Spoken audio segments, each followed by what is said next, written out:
Hello and welcome to Nikon Report, your weekly roundup of all Nikon news and any other photographic announcement that we found interesting. This is Konstantin. And this is Becky. And let's dive in. First up, we are very, very close to hitting 5,000 subscribers on our YouTube channel. I think we're at 4,999 or something. So if you'd like to be our 5,000th subscriber, then please do subscribe to our channel. We do massively appreciate all your support. Thank you so much. So we are hoping to hit 5K tonight. Yeah, certainly within the next day, that would be fantastic. And the next target is 1 million, isn't it? That's right. The sky's the limit. Yeah, I give it 6 months. I'm waiting for my little gold YouTube button. That's right. It's the bragging rights, isn't it? That's right, exactly. Then we're going to have it behind us on every video. Well, personally, I'm waiting for my millions come from YouTube. So I already spent them, so I'm just waiting for them to arrive. Just need them to arrive. Exactly. All right. What's our main story for this week, Con? The main story of the week is Nikon released several products last week, and they arrived. So we had the Z7 Mark II release. Yes, we had our first shipment of those. Yeah. When was it? Was it on Thursday? Thursday is usually the day that they arrive, yeah. Fantastic. So what was the take-up on that? All sold out? They were gone. I mean, they had actually been pre-sold. That seems to be a general consensus with these things. So we end up selling them out before they arrive. We had still a couple of orders left to fulfill. We couldn't fulfill all of them from the first batch, but it was enough to keep most people happy for Christmas. All right. Hoping to get another batch before Christmas. Good. So Nikon Z7 Mark II, gone with the wind. That's or catch me if you can. Catch me if you can. All right. So also we've seen a release of 50mm f1.2. Yes, that had a very good take-up. Obviously, the 51.2 was announced quite a bit earlier on in the year, and we weren't sure when it was going to be delivered. It was announced at the same time as the 1424, wasn't it? So that had a delivery date, but the 51.2 didn't, and it was anyone's guess as to when it would arrive. But it landed on Thursday. Fantastic, right in time for Christmas. Yep, flew out the door. It's a very nice Christmas present for people that want an exceptionally shallow depth of field sort of portrait and general purpose lens. Yeah, and someone will have it over Christmas. That wink, wink, me. Becky. Yeah, wink, wink, nudge, nudge. After you finished with it. Yes, I'm having it now. Yeah. And then Becky will have it for Christmas. So we will be doing a review on that for sure, as we'll both have had a chance to have a little play and take some shots, and then we'll release that probably in the new year. Fantastic. And the last release that they had is Nikon WR R11A and 11B's wireless remote controllers. Yeah, so this was the replacement for the radio transmitter. Yes. It used to be called the WRR10. They re-released it so that instead of having, if you've got any modern camera from the last, I would say, 5 or 6 years, you will have encountered the WRR10 or its counterparts. The WRR11A and the R11B are essentially a 10-pin socket transceiver. Correct, that's the A version. That's the A, and then the other one is the what we call the MCDC2 socket, but it's basically like the little rectangular socket. So that should work with all cameras that don't have 10-pin sockets. So effectively all Z-series cameras and 750, 780, and all down below. So, but cameras like D850, D5, D6, D500, we all need WR11A because they have 10-pin sockets on them. Exactly. Way back, you used to have to buy the whole kit and basically adapt it depending on what camera you use. But I think that Nikon had some issues with the transceiver part of that. Yes, they've been out of stock for a couple of years. Yeah. And then lo and behold, we got a replacement. So obviously there was some issue there, but we've now started getting stocks of those. So a lot of the people that had ordered them beforehand have now received them. There are some parts that we're out of stock. They're doing a few different kits. Correct. So some kits we don't have in stock, but we do have some of the other individual parts. Yeah, if you've got previous wireless remote controller set, which has all the bits, if you want to upgrade to a newer version, all you have to do is really just get either 11A or 11B. You don't need to get a trigger because trigger is still the same, which is a T10, WR-T10. Although I will say, I've got the full kit myself and I don't have any problems with it. So exactly the it same. Ain't broke. I'm not 100% sure why I would need to replace it, No. but I think at some point we'll review it as well. And if there are any difference, we will let you know. Yeah, exactly. You'll hear it here first, people. All right. Next up, Atomos enable up to 4K 30 frames per second ProRes RAW from Nikon Z7 Mark II mirrorless cameras combined with Ninja 5 recorder. all you have to do is to go to Ninja website and download the firmware update for it. It's quite straightforward. Yes, we've actually had a Ninja 5 available to us. We got it with the Z6 movie kit, didn't we? That's right. Which is what we're using to record this. What's our experience with the Ninja 5, do you think? Well, our experience is pretty much non-existent. We did try to use it for our recording, but to be honest, with all of you, our dear listeners, it's an overkill for our production. The files are huge. Yeah. So even ProRes, 5-minute recording is about 6 gigabyte upload. So That's right. because we have to upload it to the net to be edited by the editor, That's right. it becomes an overkill. So we use Atomos pretty much for our screen grabs, where we connect the camera to the Atomos and we record the menu systems, or we do screen grab from, let's say, MacBook when we record software videos. Yeah, I would say that as a tool is probably overkill. You don't need a Ninja 5 to do that. If you are planning to do any production of that kind yourself, you can use a very basic capture card, but we have it at our disposal, and it's the easiest way to get a clean output of the menus. I mean, the potential is there. It's a massive tool for production. So if you're an inspiring videographer and you need this amount of data, so obviously you probably have huge hard drives to edit it all and a really expensive computer rig to encode it. So definitely it's a very good tool. It's just for our use, it's a little bit overkill, I would say. Exactly. All right, so the next up, so Nikon Support on UK website released several articles. So they released an article which is called, "Is Z7 and Z6 Mark II AF performance similar to that of Generation 1 cameras?"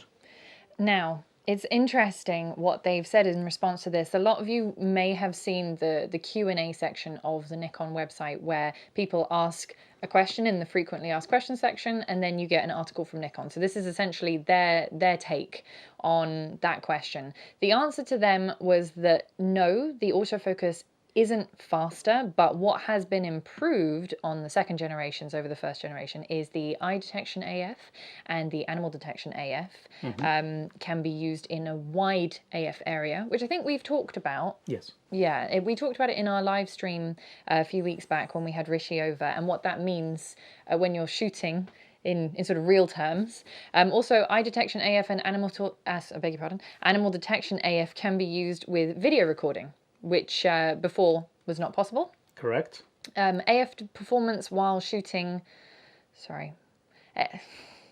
AF performance with shooting or recording in low light conditions has been increased. That was one thing that I think maybe the Z6 and the Z7, particularly the Z7, didn't perform so well. Definitely. Now it will hunt a lot less. Yeah, exactly. And acquire focus faster in low light, or more accurately in low light. And in addition, Nikon say, "We believe that users will notice an increase in AF tracking performance due to faster engine processing speeds and larger buffer capacities." Yeah, English is not first Becky's language. It's not my first language. What's your experience since you've been reviewing this camera? Yes, I had the Z6 II for all of about 3 days, but You have them all. I managed to compare it with the Z6, and I will say that the low light AF performance was the biggest improvement I noticed. I tested the animal eye AF detection both in stills and in video. Yes. That was improved, although the animals I had don't fit into the dog and cat variety. Okay, so AF tracking doesn't work with rabbits. Is that what you're saying? It tried once or twice. It thought that my rabbit was obviously a dog or a cat. If you write cat on the front of the rabbit, would you know that? Might have worked. Okay. But here's the interesting thing.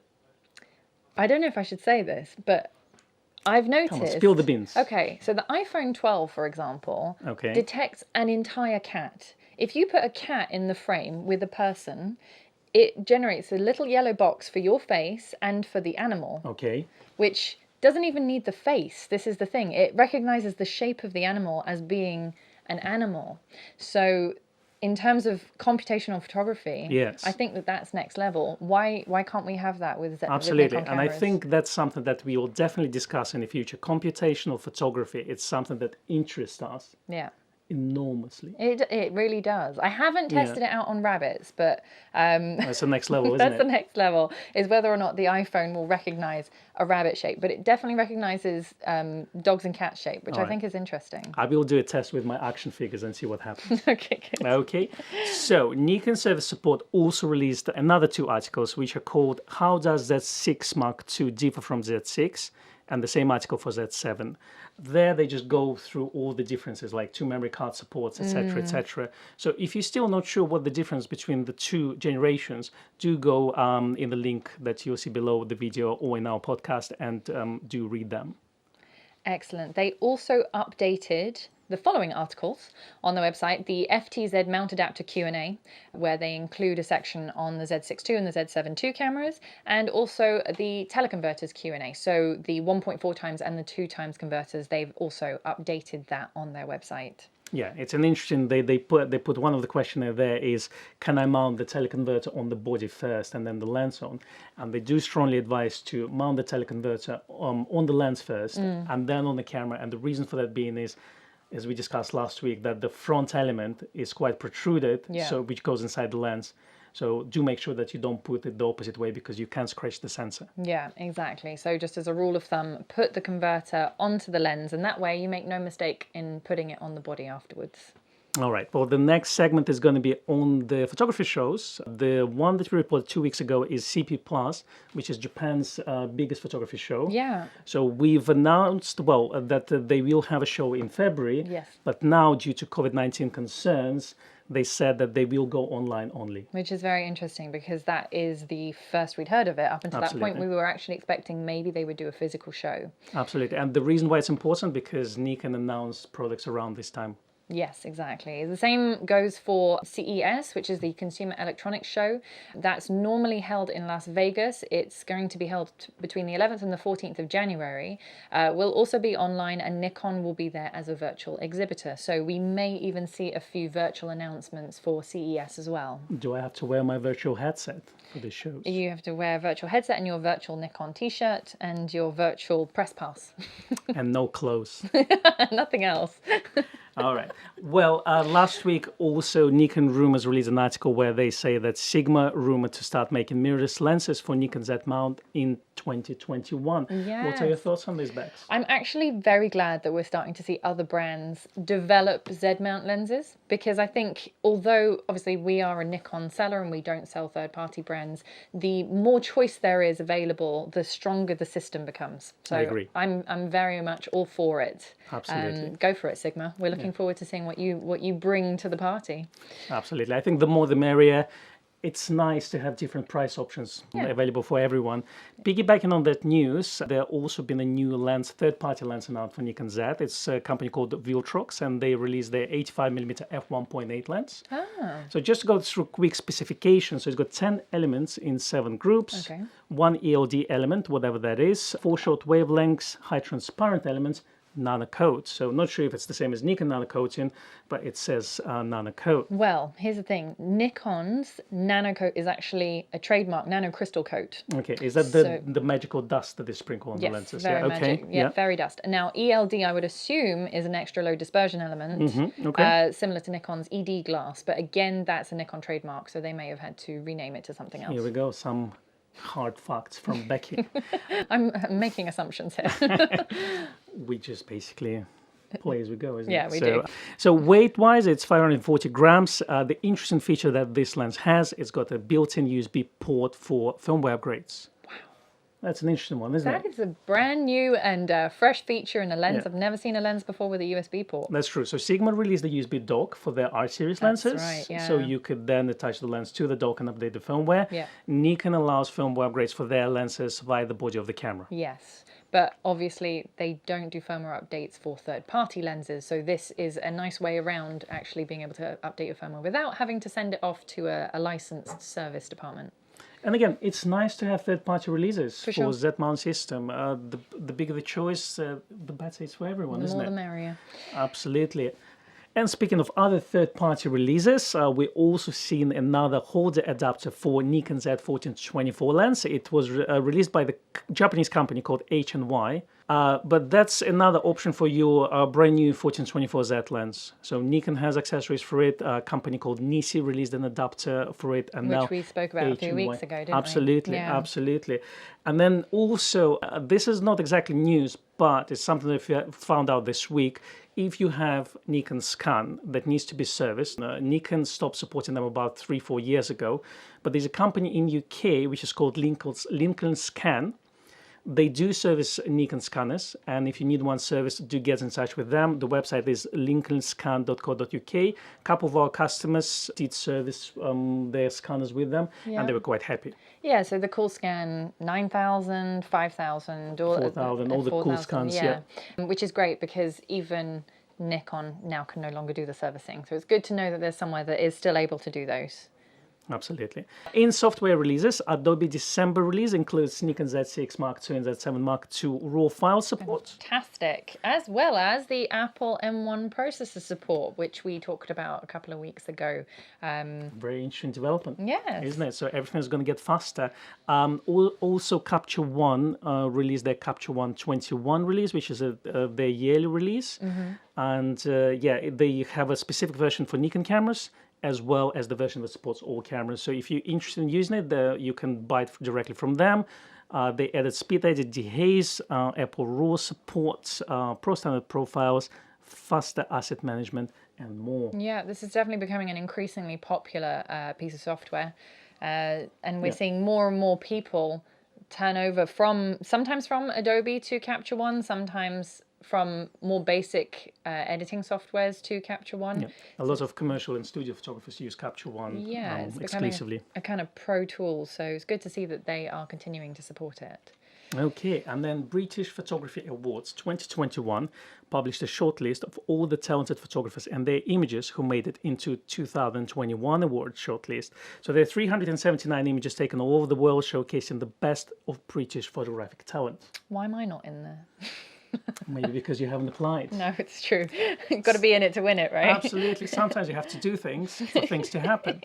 But if you do want to have a look at the shortlist, then the link will be below, and there are some great images. Absolutely. They have a short list of top 10 images, but as well the top 10 images by category. And I think it's a very interesting thing to check out, especially when we're going to have a few days over Christmas period. Yeah, to have a look through and get some photographic inspiration perhaps as well.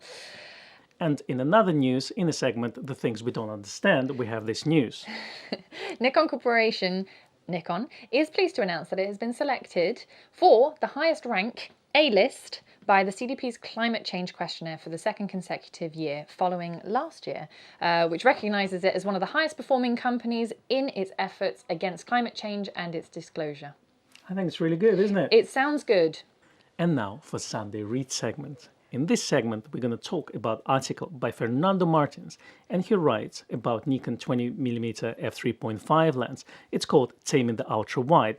In there, he talks about his personal experience with this lens, as well as he publishing some examples of some really good black and white documentary photography. So if you want to see some nice images, do definitely check it out. It is a lovely article. It's also very interesting because ultra wide is not a term I would use to describe a 20mm lens, not in this day and age. There are plenty of other lenses which I would consider more ultra-wide. However, the 23.5 was the lens, it's a manual focus lens, not made anymore.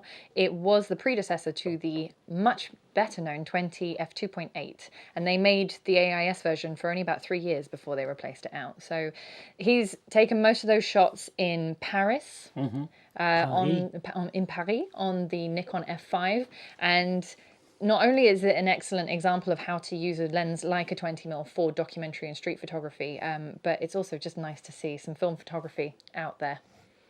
I think the film coverage has been steadily increasing last year. For sure.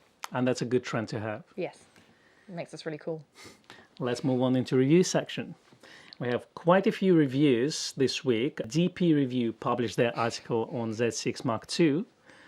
Kind of to cut story short, all they say that all the upgrades were necessary as it makes the camera competitive with other brands.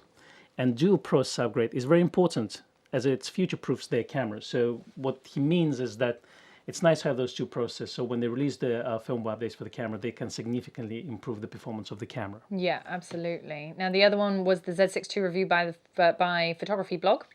They rated it 4.5 out of 5 and a great gateway into the system. For current Z6 users, they asked to evaluate the Z6 II features and additions and decide if they're worth upgrading to a new body.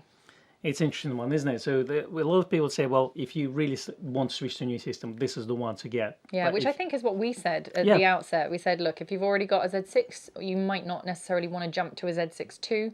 The differences are not super significant, but at the same time, if you haven't entered into the mirrorless system, it's a very good starting point now. Yeah, it's a kind of an evolution more than revolution, I would say. Exactly. And then the interesting review on Z6 came from Ray Hennessy at Petapixel, and he publishes his thoughts on Z6 Mark II as a wildlife photography camera.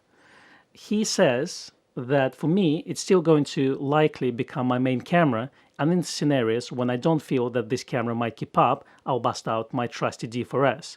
So his thing is, he says it's really a good camera for about 90% of all cases, but for really, really fast moving subjects, DSLR, something like D4, D5, D6 will definitely outperform Z6. I do think that when we did our live stream right after the announcement, and we had, do you remember Moose Peterson? Yes. Very kindly did a little video for us, and he said a similar thing. The Z6 II was going to be a very exciting camera for him to add to his arsenal, but the D6 was still going to be his main wildlife body. However, the Z6 II can obviously, and has been proven to be used for wildlife photography. Yay!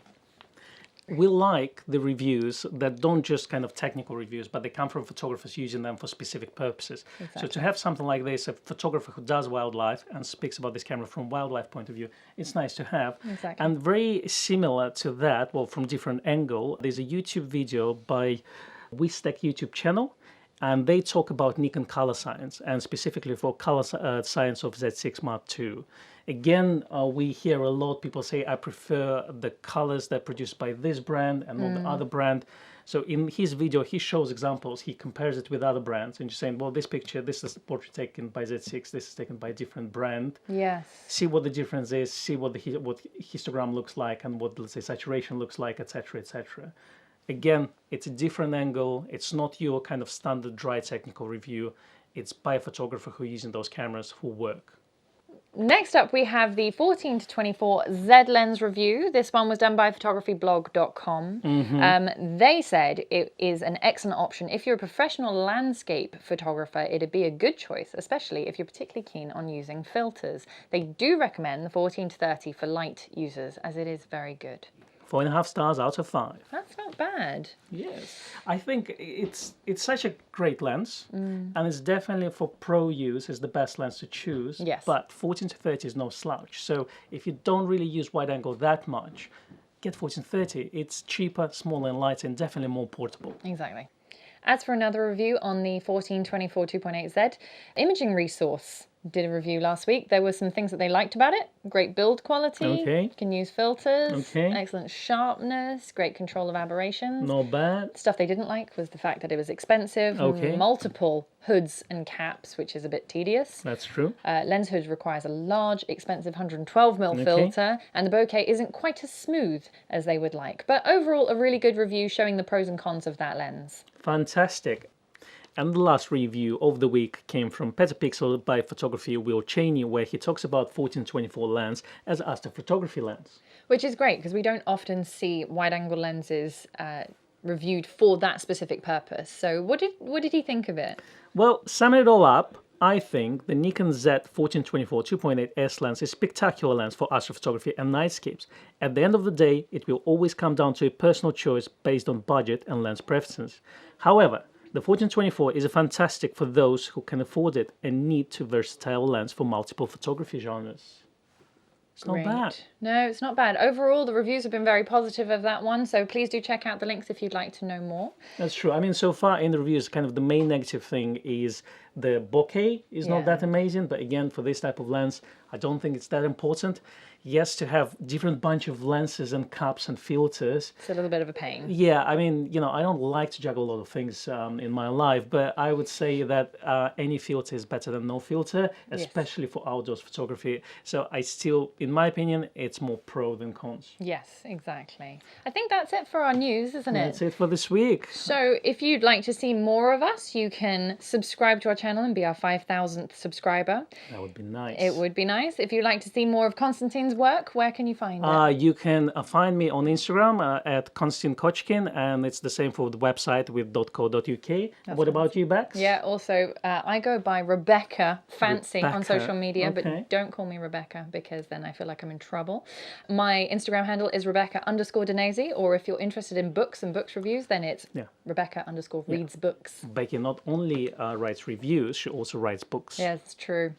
So if you'd like to find out more about that, you can head over to Instagram. I think our links will be Absolutely. below. Before she becomes famous and unapproachable, do get her books. I'm already famous.